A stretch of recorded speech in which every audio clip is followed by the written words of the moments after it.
Se você tem sua Bíblia nessa noite, por favor, abra comigo no livro de 1 Pedro.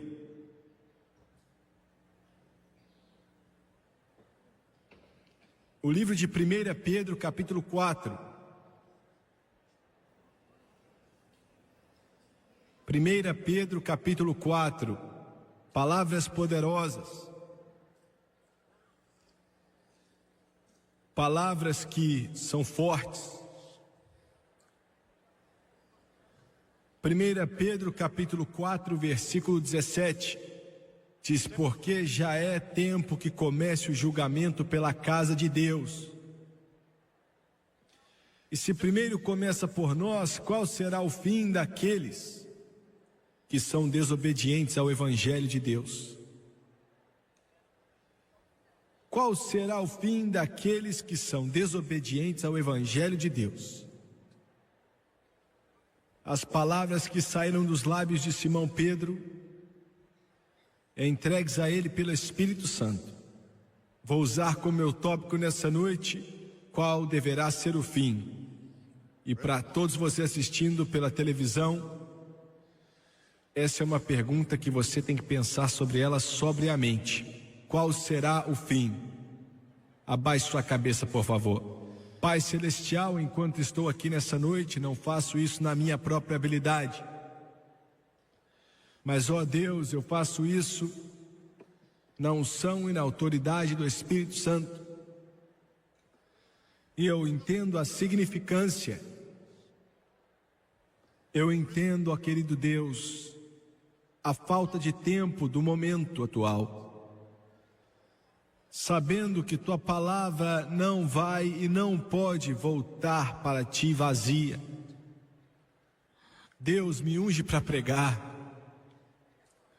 Unge esse povo para ouvir tua palavra. Unge aqueles que observam pela televisão para ouvir e receber do teu poderoso evangelho que é capaz de salvar a alma deles. E Pai, eu peço tudo no grandioso nome de Jesus, e todos dizem amém e amém.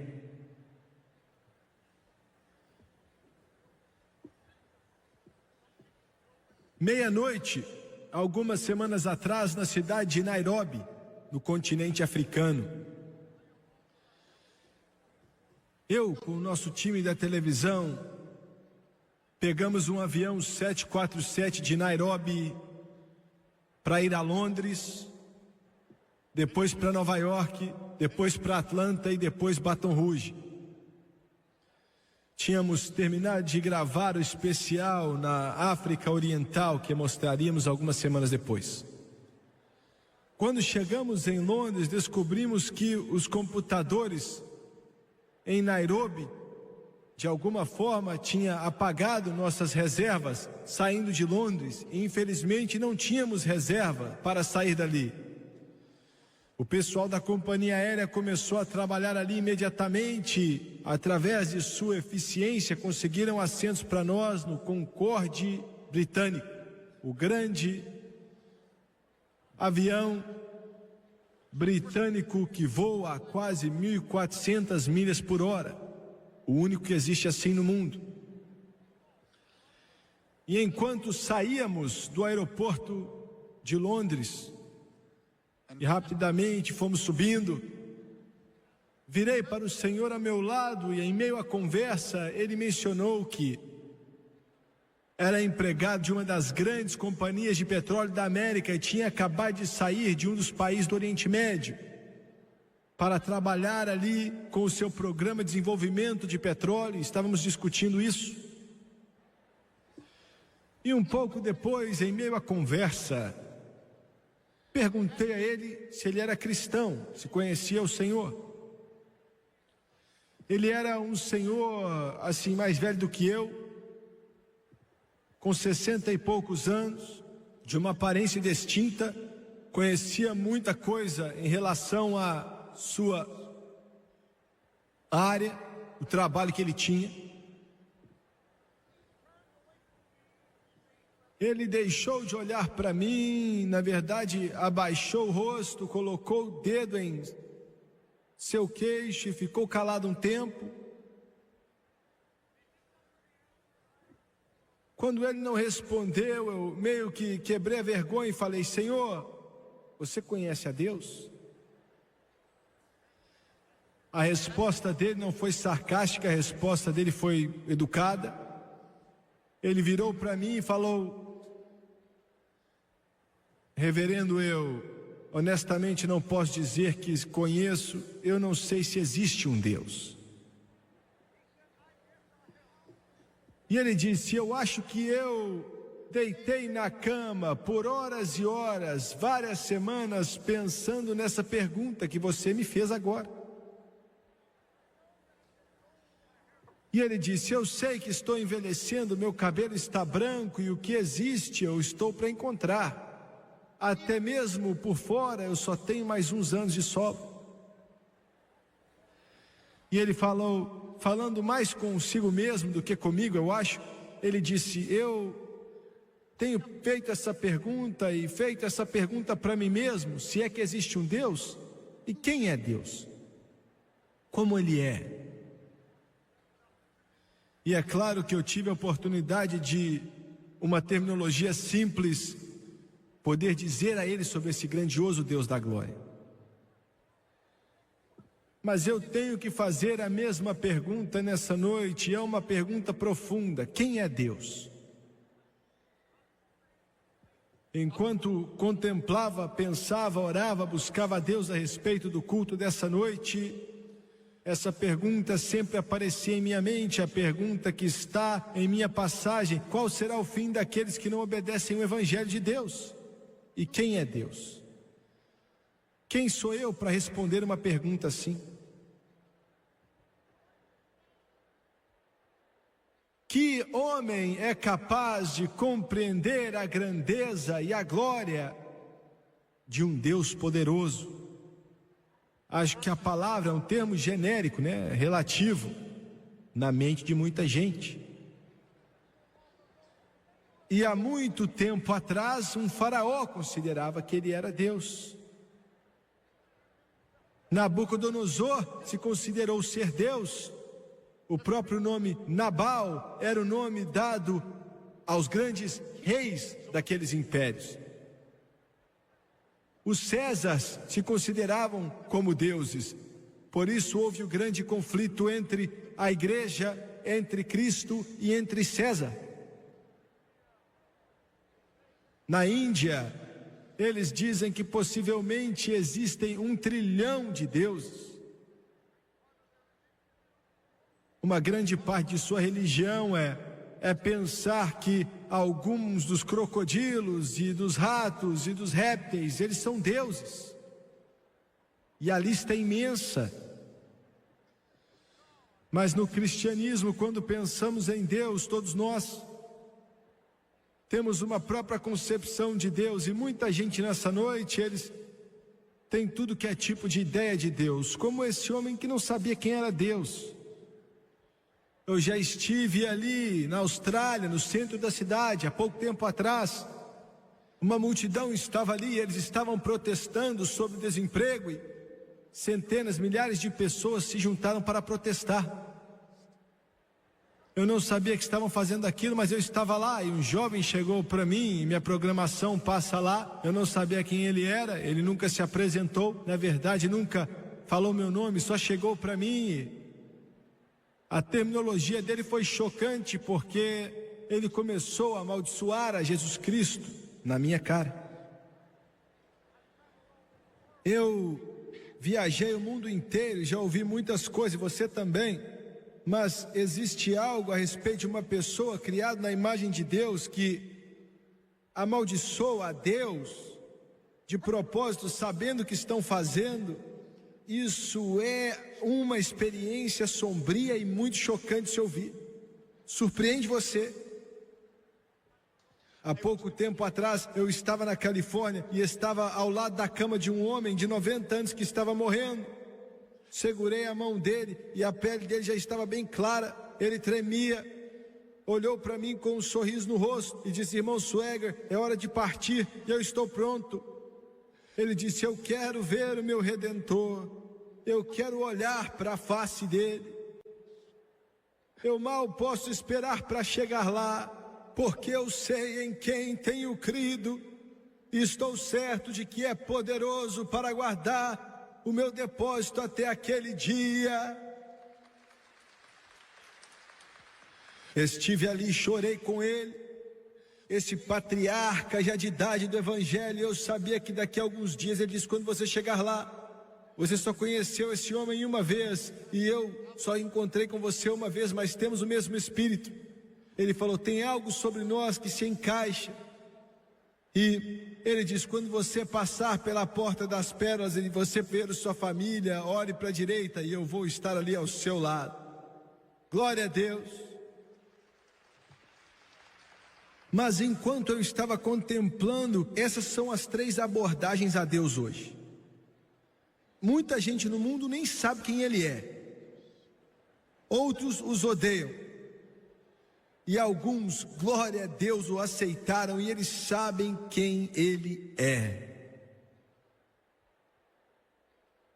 Hoje eu olho para nós e vejo um mundo que está afundado no pecado.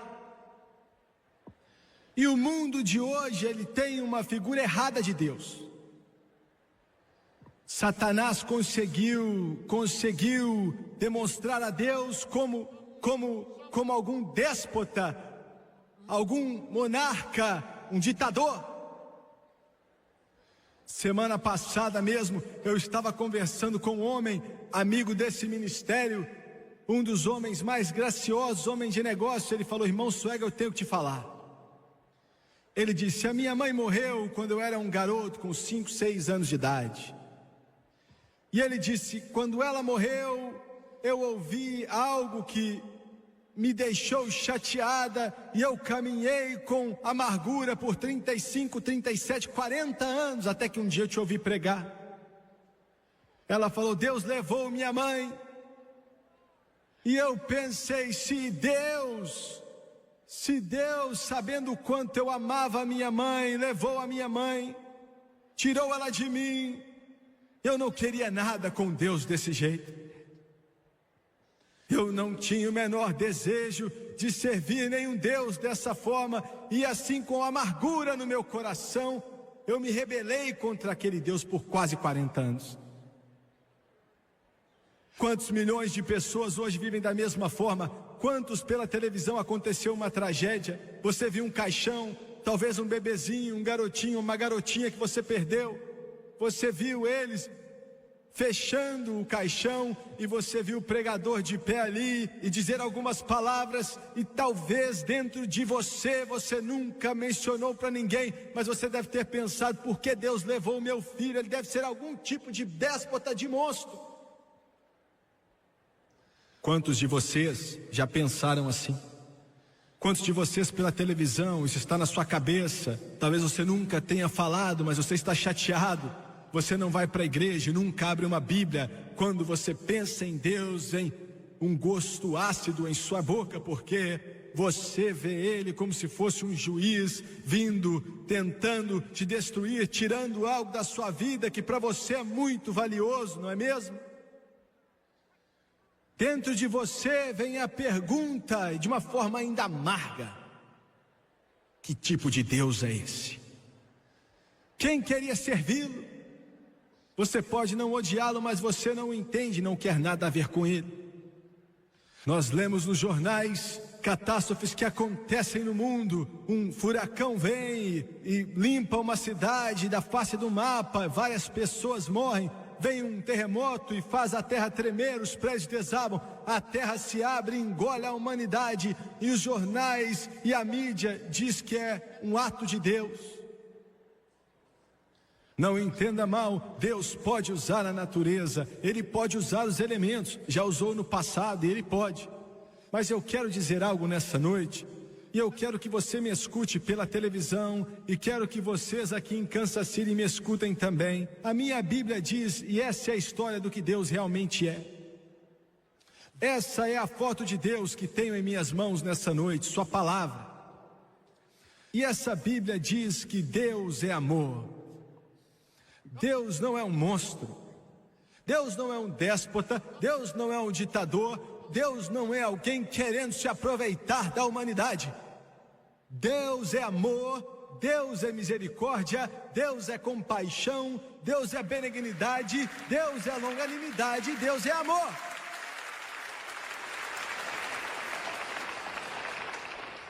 As terríveis tempestades que vêm sobre esse planeta Terra e trazem tanta destruição, já passou pela sua cabeça que o príncipe do poder do ar pode ter trago essas coisas, Satanás? Será que já passou pela sua cabeça o que Jesus disse em João 10:10, que o ladrão só vem para matar, roubar e destruir? Mas eu vim para que eles tenham vida e tenham vida abundante.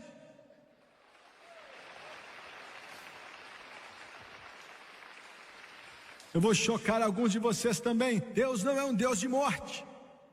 A morte não vem de Deus. A morte vem do inimigo. Ele mata, ele rouba, ele destrói. Satanás faz isso.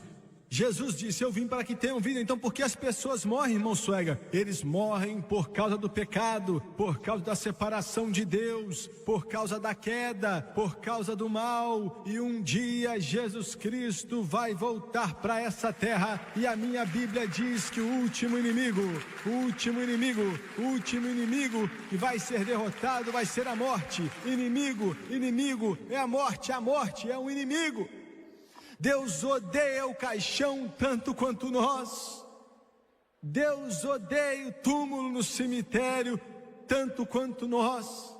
Deus odeia a doença, tudo que é morte tanto quanto nós. Às vezes ele até leva um bebê, porque ele olha adiante e vê coisas que nós não sabemos, e sabe que uma misericórdia maior vai ser levá-la agora.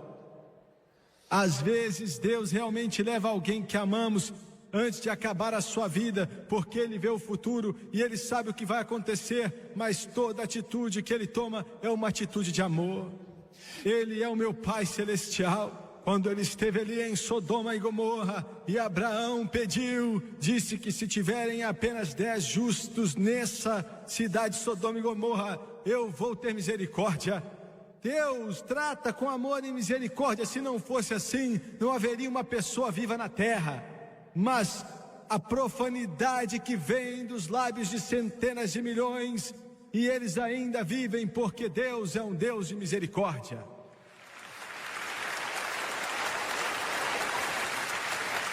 Pare para pensar nisso. Se Deus fosse o déspota que a maioria do mundo pensa que Ele é, a Rússia soviética, que levanta o punho na face de Deus, já teria sido aniquilada há muito tempo atrás. Mas independente deles amaldiçoando, serem ateus, a sua profanidade, ainda estão lá, porque Deus não é um assassino, Deus não é um destruidor, Ele não destrói a nada. Ele fala com as pessoas com compaixão, Ele trata com as pessoas com longanimidade, não querendo que nenhum pereça, mas que todos cheguem ao arrependimento.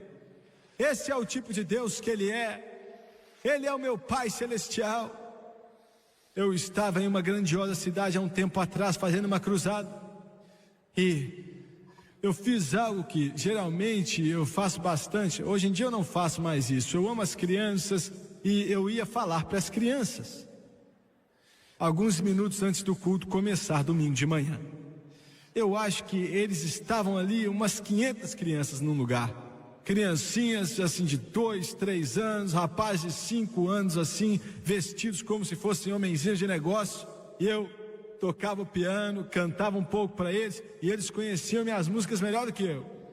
E cantavam comigo, alguns levantavam as mãos, outros cantavam, as menininhas também. E alguém entrou ali, me cutucou e falou, você tem que vir, vamos começar o culto. Centenas, milhares estão esperando, você tem que vir. E eles falaram, mais. Aí eu cantei mais uma. Aí alguém voltou e falou, vamos, está na hora, irmão Suega, já acabou isso aqui, vamos entregar o culto para você agora. Aí eu falei para as crianças, eu tenho que ir embora. Aí eles vieram, me abraçaram, beijamos e tal, limparam o nariz em mim. E eu falei para eles, tem que ir embora. Eu saí, não me chamaram de irmão Suega, me chamam de Jimmy, né? Sabe como é que é? Aí eu saí no corredor, saindo rápido, e uma garotinha vem para lá. Ela era a única no corredor, meio que correndo, me seguindo, e ela é assim, a essência da feminidade. A mãe dela, seja quem ela, tinha vestido ela em um vestidinho rosa, assim com algumas coisinhas na parte de baixo. E ela tinha assim um laço bem grande na cabeça, cabelinho louro até o ombro, devia ter uns 4, 5 anos de idade, garotinha pequena. Eu olhei para ela, virei e eu vi que ela estava me seguindo. Eu parei, eu sabia que ela queria algo.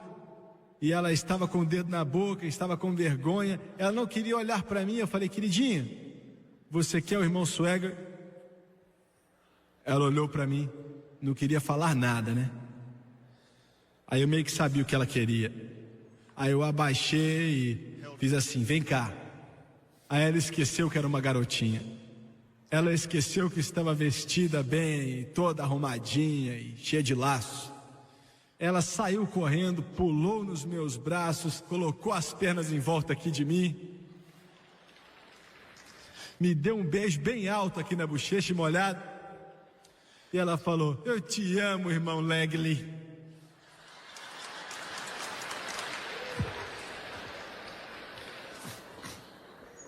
Coloquei ela no chão, ela continuou indo para a sala. Eu saí dali, não tinha nem caminhado 20 metros e senti a presença de Deus. Foi aquele lindo mover do Espírito Santo, gentil, que eu parei e comecei a chorar. E ele disse: por que você parou?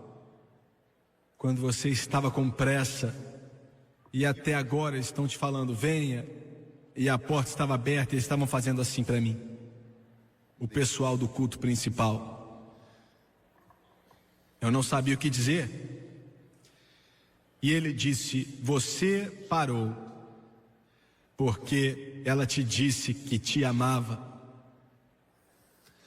E ele disse: quando os meus filhos vêm para mim e me dizem eu te amo, pai, eu paro de construir mundos e dar ordem a anjos. Eu vou até eles e os tomo em meus braços, porque esse é o tipo de Deus que eu sou.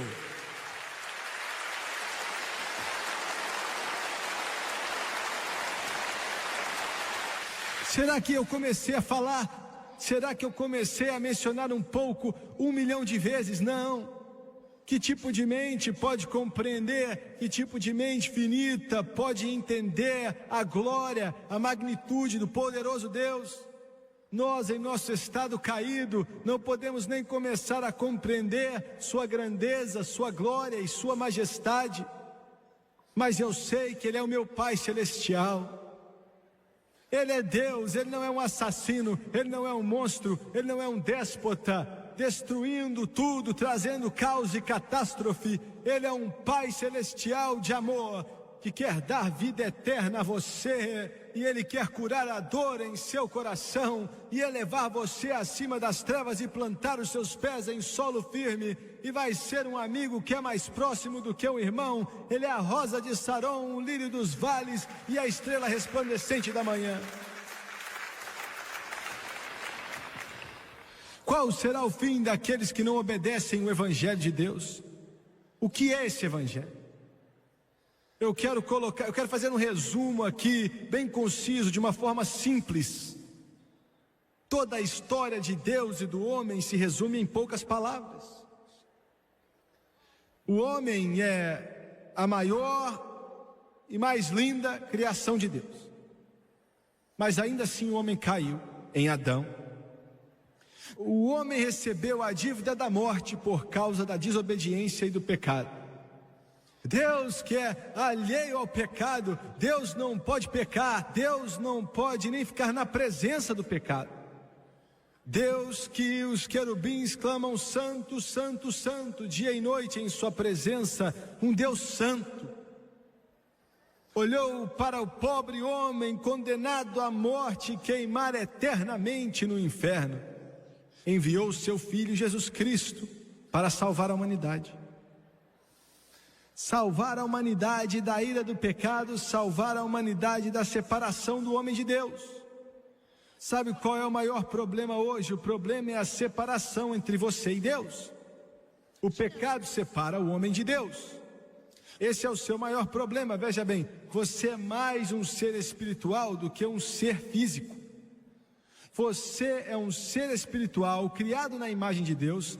Sabe a razão pela qual alguns de vocês têm colapso nervoso e alguns de vocês são alcoólatras e viciados em drogas e milhares de outros problemas? Não é por causa das pressões da vida e por aí vai, é porque você está separado de Deus e você caminha nas trevas e você não tem a vida de Deus em seu coração, porque para o homem estar como um com Deus, a única forma que isso pode acontecer, o homem não pode se salvar, tem que ser através da confiança em Jesus Cristo, que Ele pagou o preço pela redenção do homem, e você tem que aceitar a Jesus. E isso é simples. Se você não aceita, você vai para o inferno e queima lá para sempre. Espera aí. Jimmy Swaggart, é aí que eu tenho um problema. Eu não posso entender Deus enviar uma pessoa para o inferno e a pessoa queimar ali para todo sempre. Você quer dizer que o inferno é um lugar literal? Sim.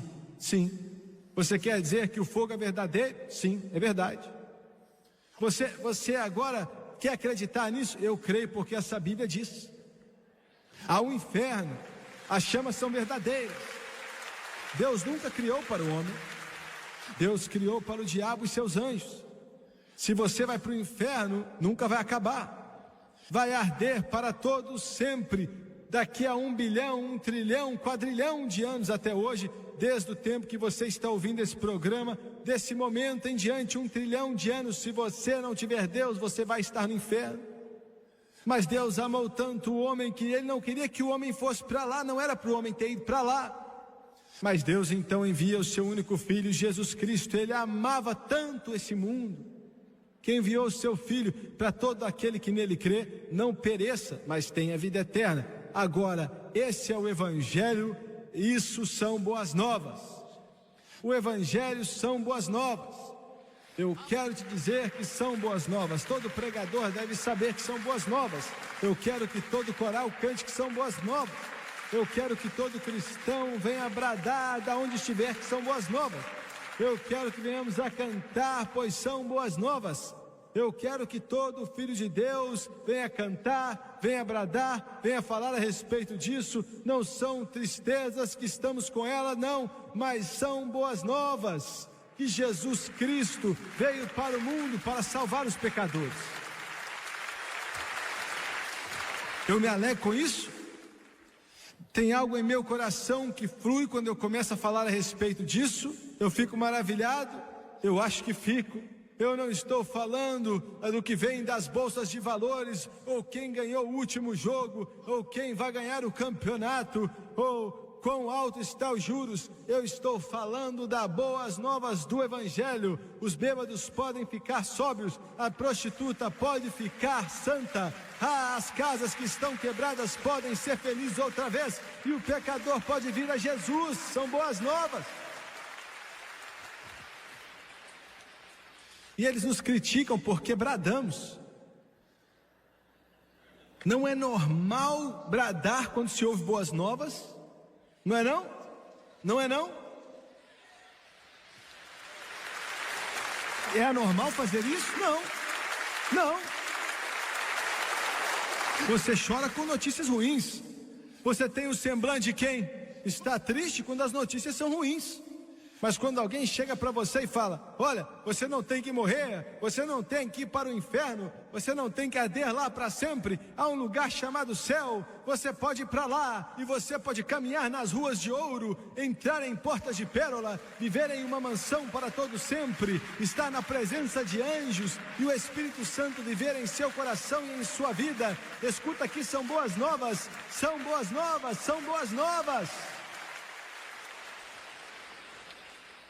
Talvez eu esteja ofendendo sua sensibilidade delicada religiosa.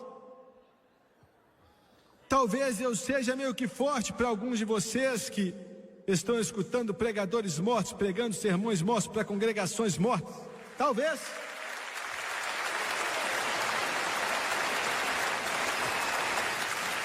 Mas eu não estou falando de um Deus que está morto. Eu estou falando de um Deus vivo. Eu estou falando do Deus de Shedraque, Mesaque e Abdenego. Eu estou falando do Deus de Pedro, Paulo, Tiago e João. Eu estou falando do Deus que libertou os cativos, que fez com que o aleijado caminhasse, que abriu os olhos do cego Bartimeu, que levantou o filho daquela viúva. Eu estou falando do Deus que levantou Lázaro do túmulo. Eu estou falando do Deus que salvou o Jimmy Swaggart quando eu estava indo para o inferno e escreveu o meu nome no livro da vida. Eu estou falando de um Deus que pode salvar sua alma e te dar alegria.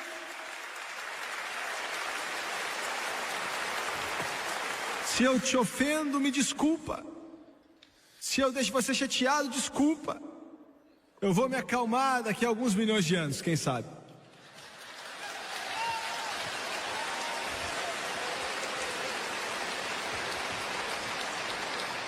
Um homem estava nas drogas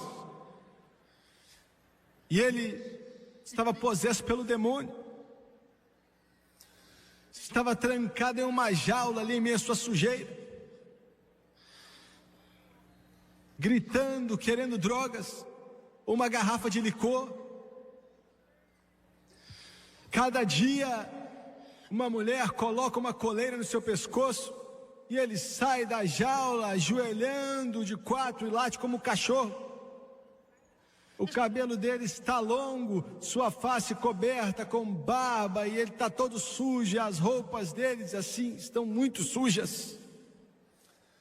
Mas em meio àquele cérebro tão escuro, em meio àquele coração que tinha sido destruído por tudo que Satanás já enviou,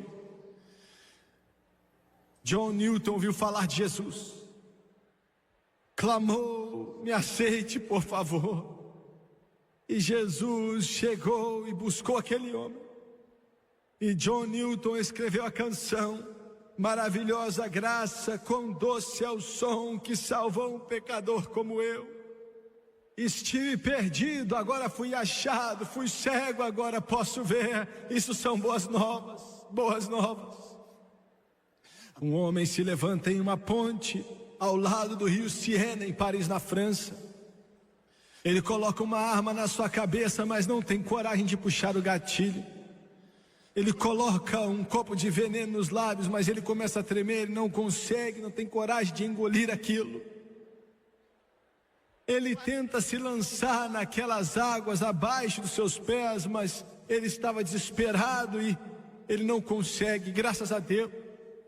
Em meio àquela escuridão, William Cowper ouviu falar do Rei dos Reis e Senhor dos Senhores e aceitou a Jesus e escreveu a canção: há uma fonte cheia de sangue que é tirada da veia de Emanuel, e pecadores entram debaixo dessa fonte e perdem suas manchas. Em Chicago, no Illinois, era uma capelinha. O caixãozinho de um bebê está na frente daquele prédio e tem o corpo de uma menina de 3 anos. O pregador tinha acabado de pregar e a tampa do caixão estava aberta. Os parentes, os amigos passaram chorando, com muita dor. E o homem chega ali, seus olhos são vermelhos como chamas, vermelhos porque tudo dentro dele queria beber. E ele treme, seus sapatos estavam amarrados com fio. E ele estava com o sapato sujo nos seus ombros e as suas calças estavam arrastando no chão. Ele estava sujo, fedorento. Ele chega até o caixão, era a filha dele, sua menininha, sua própria carne e sangue. Sua cabeça estava suja, seu hálito cheirava uísque. Ele se abaixa naquele caixão, daquele defunto de 3 aninhos, e ele chora um pouco. Depois rouba os sapatos dos pezinhos dela. Imagine só, vendeu aqueles sapatos por 35 centavos para comprar uma garrafa de cachaça barata. Mas não o critique. Meu Deus, não chute ele. Meu Deus, não venha denegri-lo e falar mal dele, pois foi por ele que Jesus também morreu. E daquele terrível cativeiro das trevas, o Melchior ouviu falar do Rei dos Reis e Senhor dos Senhores, e aceitou a Jesus e se tornou um dos maiores pregadores do Evangelho que Chicago, Illinois já conheceu. Milhares de alcoólatras receberam a Jesus por causa dele. Essas são boas novas. Estou aqui para te dizer que essas boas novas do Evangelho são para você jovem que está usando drogas, para você, Senhor, que está preso no álcool, está preso na lascívia, para você, minha senhora, que sua vida vai de um homem a outro. Essas boas novas são para você. Não importa o que o povo religioso diz, não importa se olham para você e te desconsideram, não importa se parecem ser mais santos que você. Foi Deus que enviou o seu Filho Jesus para sofrer e morrer na cruz do Calvário, para salvar o bêbado, a prostituta e qualquer um que queira, para que você seja salvo. Essas são boas novas. Boas novas. Glória a Deus. Qual será o fim deles que não obedecem às boas novas de Jesus Cristo? O fim. Todos vocês aqui, vai chegar um dia, no último momento, na última hora. Todos vocês que assistem pela TV, alguns de vocês o tempo é curto, para outros vocês têm uma vida inteira ainda, mas em comparação com a eternidade é apenas um pouco de tempo por vir. O que é a vida de um homem? É como o pêndulo de um relógio que se move rápido como um relâmpago. É como a vinda do carteiro à porta. É como um floco de neve que cai dos céus e brilha em sua beleza por um momento, toca o fluxo da fúria da água abaixo e desaparece. É como a faísca que sai de uma fogueira, ela brilha por alguns instantes em direção ao céu escuro e depois são extintas para sempre. É tão pouco tempo entre o berço e o caixão. É tão pouca distância entre o nosso oi e o nosso adeus. Um curto espaço entre o choro do bebê e o estertor na garganta. Qual será o fim? Quando a morte bater a porta e o fim estiver aqui, qual vai ser o fim? Qual vai ser o fim? A rainha Elizabeth tinha milhares de vestidos. Disseram que tinham 9.000 vestidos cheios de diamantes e de joias em seu armário. Naqueles dias a rainha Elizabeth, a rainha sobre um império onde o sol nunca se punha. As últimas palavras que a rainha Elizabeth disse: eu daria tudo que tenho por apenas uma hora para me preparar e me encontrar com Deus. Voltaire lançou a França no ateísmo. Uma das mentes mais brilhantes, mas ainda assim não tinha o princípio da sabedoria, pois ele não temia a Deus. Voltaire trouxe à França a ruína. Ele riu desse livro e diz que daqui a 100 anos não vai haver uma só Bíblia na face da terra, a não ser em um museu empoeirado. Essa antiguidade chamada religião vai morrer. Mas quando Voltaire morria, todos que abriam a porta do seu quarto entravam ali. Ele estava como se fosse um demente. Ele parecia que estava sentindo um terror, seja quem fosse, os médicos, as enfermeiras, seja quem for. Ele chegava para trás e falava: não, não, não, Nazareno, Nazareno, não. Aquele que disse que Jesus nasceu um bastardo, como filho de uma prostituta que engravidou de um soldado bêbado. A última palavra que ele disse foi: tu conquistou, ó Nazareno. E a enfermeira que o viu morreu, que por toda a riqueza da Europa, ela não queria ver outro infiel morrer. Incidentemente, a casa na qual Voltaire vivia e se gabou tanto, que 100 anos depois daquela data não haveriam mais Bíblias a não ser empoeiradas em museus. A sua própria casa se tornou uma impressora de Bíblias.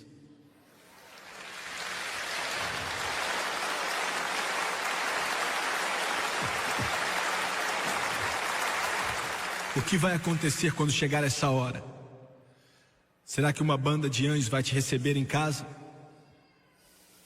As últimas palavras que disse para minha mãe nesse mundo, eu disse: mãe, vou estar pronto. As últimas palavras que ela me disse, sem saber que seriam suas últimas palavras, diz: filho, vou estar esperando. Será que vai ter uma banda de anjos para te receber? Ou será que vai haver um arder? Ou vai haver choro e ranger de dentes? Será que quando você tocar a eternidade, as luzes vão estar acesas? Há 40 anos atrás, 46 anos atrás, eu nasci no lar de um homem. Ele era um homem rico, poderoso, forte. Ele era um empreendedor. Tinha estudado só a 3ª série, mas tinha a mente como de um computador preciso.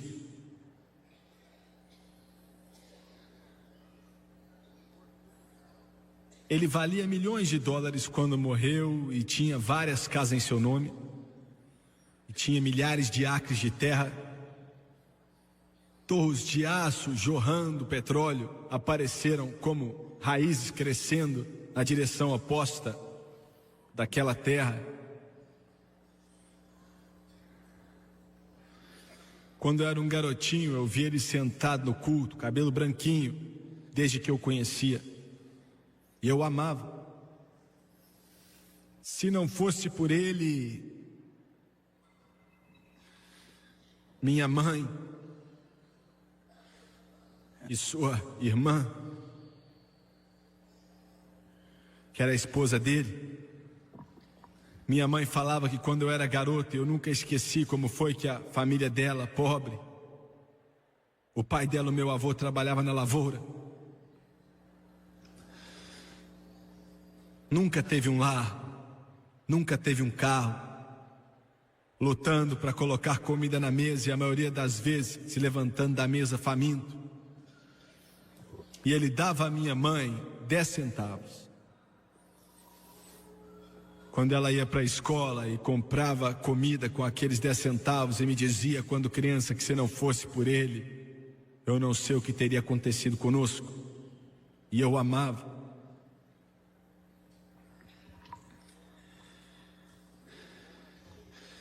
Quando garoto, eu vi ele sentado na igreja uma noite.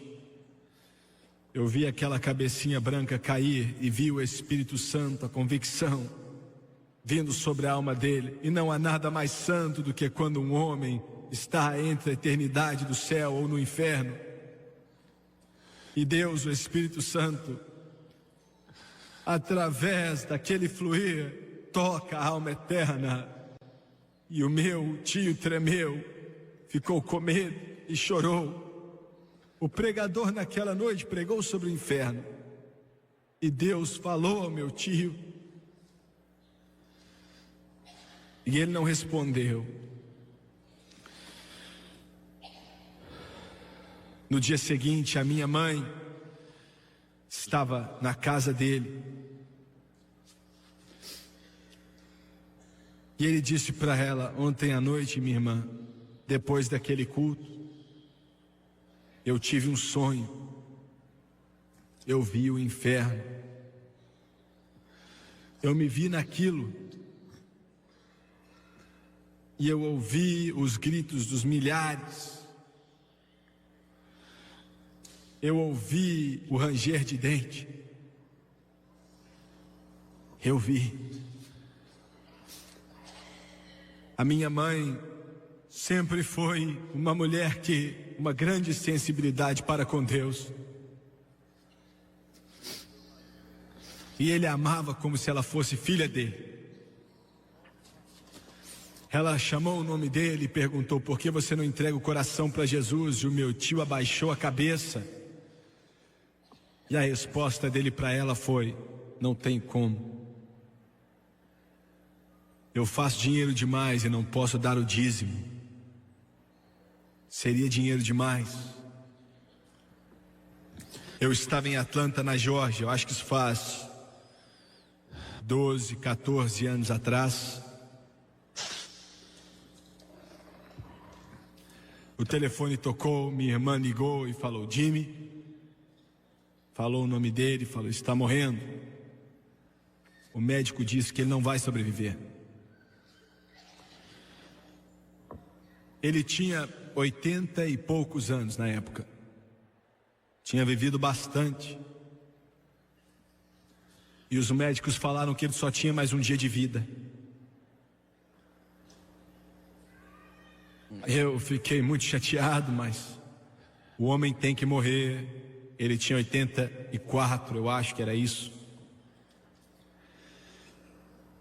E fui para a cama. Na manhã seguinte fui para a igreja preparar para o culto, e um arder veio sobre meu coração. Era 11 da noite. Eu ainda posso ver a igreja. Eu me vejo ali deitado com a face no chão. Eu vi o meu tio e comecei a orar pela sua alma. Pensei que ele estivesse morto, mas comecei a orar pela alma dele. Foi como se dentro de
mim estivesse partido, eu falava: Deus, dê a ele mais uma chance, por favor, por favor. Imediatamente eu liguei, minha irmã falou: ele não morreu ainda, ele está vivo, conseguiu viver. O estado está ruim, mas ele ainda está vivo. Várias semanas depois, acabamos a cruzada lá em Atlanta. Eu fui para casa, voltei para onde nós morávamos. Fui visitar uma das minhas tias. E ela me disse o seguinte: Ela disse: eu estava lá naquela manhã, foi na hora exata que eu estava orando. E ela disse: ele começou a levantar as pernas na cama, começou a chorar. Sua esposa estava lá, que é minha tia, alguns dos meus tios, a maioria da família estava lá. Ele era um homem poderoso, vários médicos estavam ali também. Ele começou a chorar: alguém me ajude, por favor, alguém me ajude. Minha tia, conhecendo a Jesus, correu ao lado da cama dele e disse: que foi? Ele disse: estou queimando. Ele disse: meus pés estão queimando, minhas pernas estão queimando, por favor, levante elas, estão queimando. E está subindo. Eu sei que é meio dramático, e eu sei que, mas eu não estou te contando algo que li em um livro, estou contando algo que aconteceu.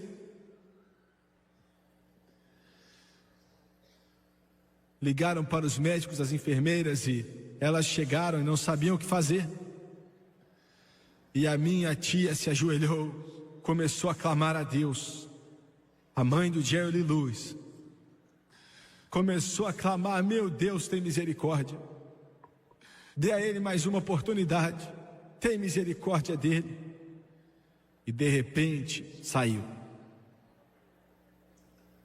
De repente, paz entrou no quarto. Foi na mesma hora que eu também estava orando.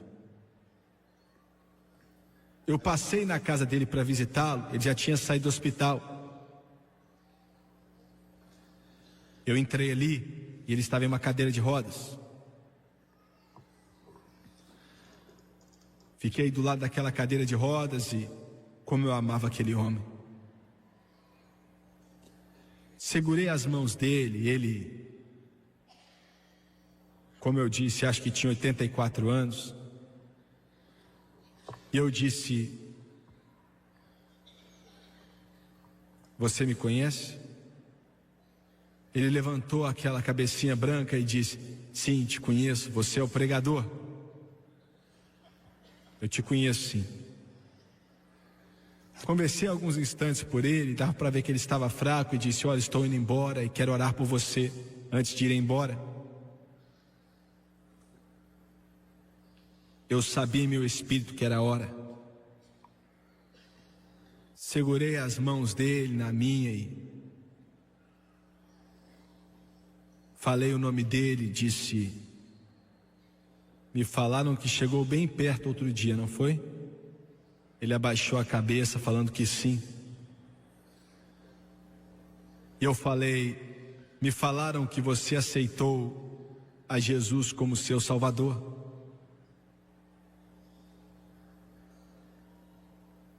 E ele abaixou a cabeça,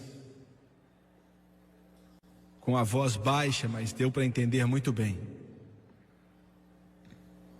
Ele disse: não, estou velho demais, não tenho como mudar agora.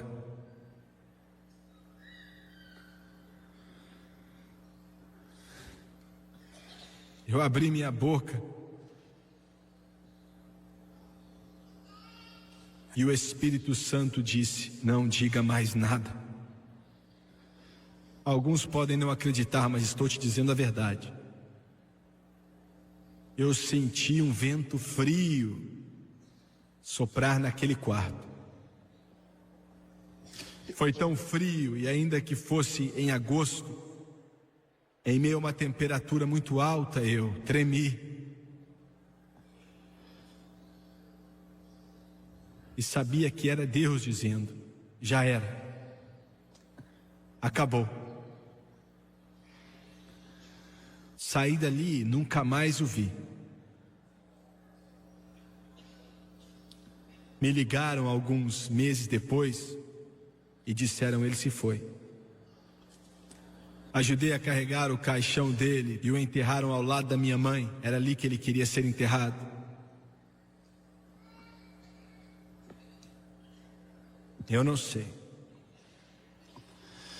Talvez naquele último instante ele tenha clamado por misericórdia. E se ele fez isso, Deus deu essa misericórdia. Mas quem escolhe o momento final é você.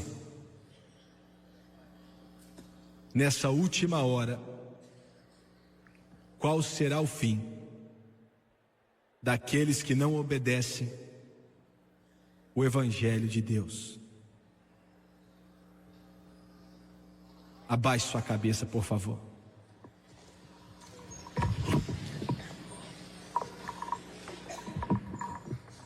Eu sinto no meu espírito de fazer algo que nunca fiz antes, nessa noite. Nunca fiz isso antes. Eu não vou pedir para você levantar sua mão. Geralmente faço isso para quem não é salvo. Geralmente eu peço àqueles que não conhecem a Deus: você está na direção errada. Você não está vivendo bem. Você está separado de Deus por causa da desobediência e do pecado. E qual será o fim? Geralmente eu peço você para levantar suas mãos, mas essa noite não vou fazer isso. Quero pedir você para se levantar de onde você está. Se você está na galeria ou está aqui embaixo, e vou pedir você para descer até aqui, pelos corredores, até aqui embaixo. Por um instante sóbrio, quero que você veja a eternidade, o inferno, o céu, Deus, o julgamento. Quero que você veja. E quero que você se faça essa pergunta: qual será o fim? Como vai ser para mim, se eu continuar como estou agora? Se eu continuar seguindo nesse caminho que estou? Se eu continuar nesse caminho, qual será o fim? Quero pedir a todos aqui para se levantarem, por favor. Por favor, vocês aqui se levantem.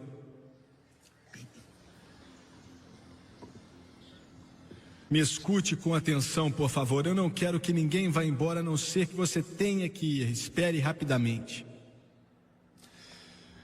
Quando eu estava entrando no elevador para descer até o primeiro andar, para entrar no carro e vir até o auditório, o Espírito Santo falou comigo e disse: nessa noite vai ser uma das noites mais importantes da sua vida.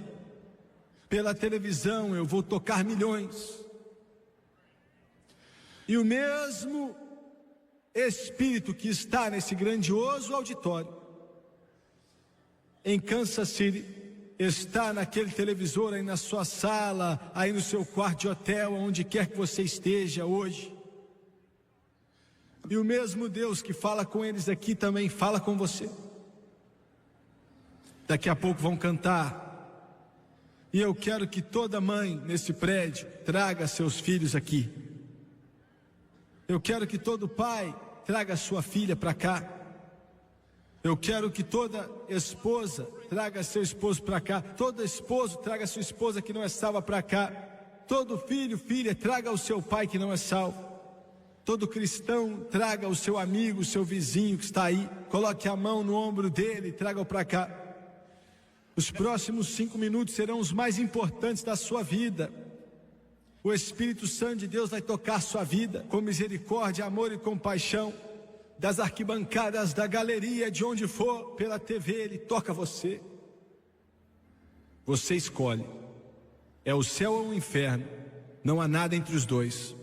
Qual será o fim? Será que as luzes vão estar acesas quando você chegar na eternidade? Enquanto eles cantam, eu quero que todos aqui nesse prédio que precisam de Deus, se você não está vivendo corretamente, desça até aqui. E eu quero que todo cristão ore. E quero que os homens de Deus desçam com eles enquanto eles vêm. Enquanto eles cantam agora.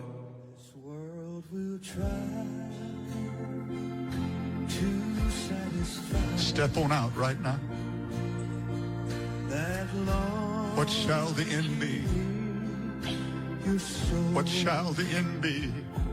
You may search this wide world. This is your moment. But you'll be just as before. Come on, sir. You'll never find true satisfaction. They're coming. Come on from the bleachers. We'll wait for you. We'll wait for you. you found God will wait for you. Come on.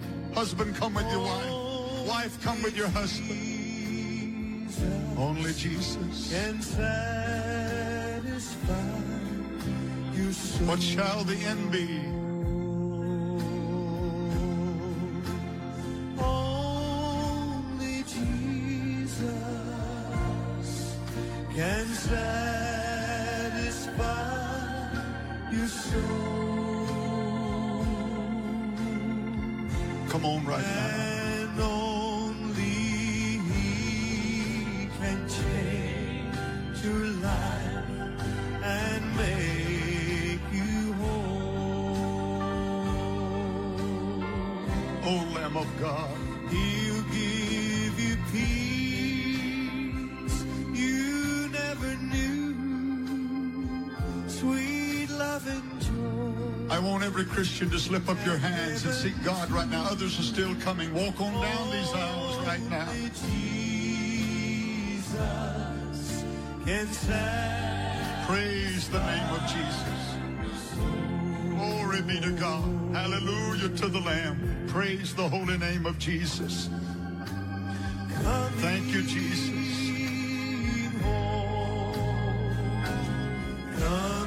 I want everyone in this audience to sing it with Dwayne. Lord, I'm coming home.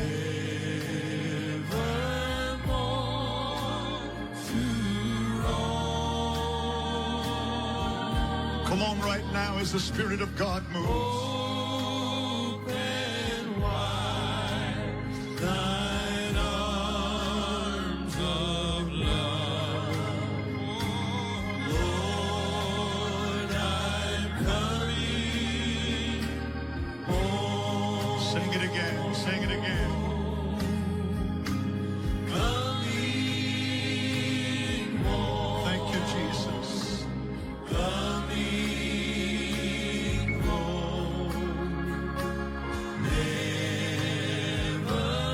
nevermore to roam.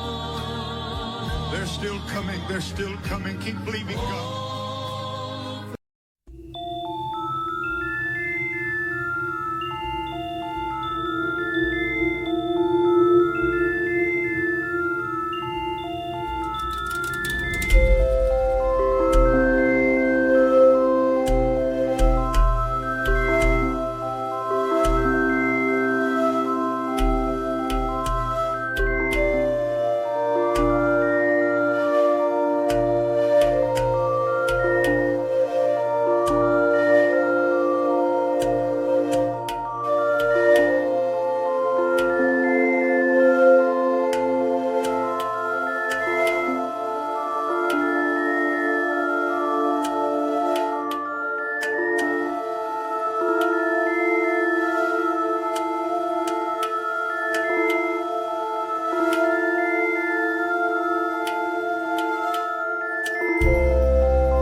Sing it again, Dwayne. I've wasted so many precious years. Come on, neighbor. The Spirit of God deals with your soul. Precious years, but now I'm coming home. I now repent with bitter tears. Thank you, Jesus. Yes, Lord. We're going to sing the chorus one more time. One more time. If God is speaking to your heart, step out now. Come on. Come on right now. As the Spirit of God speaks to you, come on.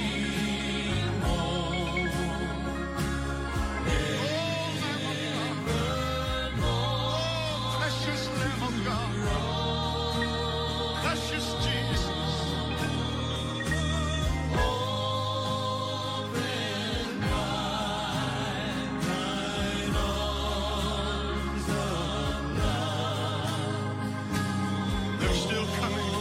Still coming. Sing that chorus one more time, Dwayne. Oh God, the Holy Ghost, reach out to them and bring them in. God, the Holy Ghost, reach out to them and bring the young people in. Bring the parents in. Bring the husbands in. Bring the wives in. Bring them in from the top to side.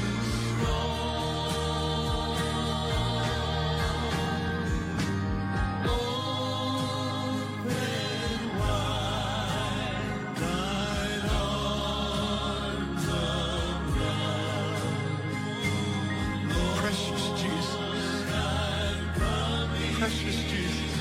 Sing it just one more time. They're still coming. The door is still open. Coming home. Coming home.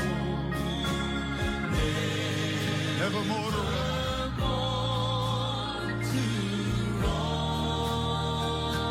Precious Jesus.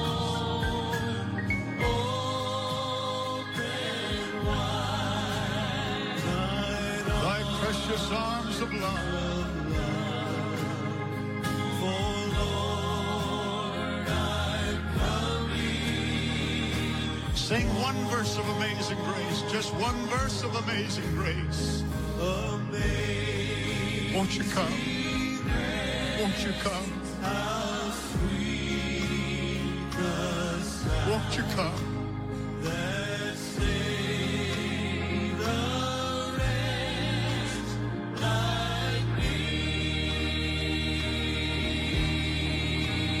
I once was lost, but now I'm found. Was blind, but now I see. Dwayne, sing it once again. I still feel the tug of the Holy Ghost. God is still moving. How sweet that precious holy sound. Christians, keep praying. Keep calling on God. I need your faith. Keep believing God right now.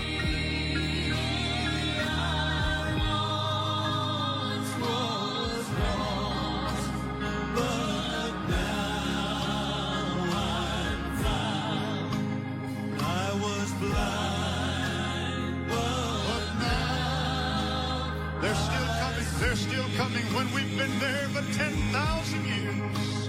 When we've been there 10,000 years, bright shining as the sun, we glory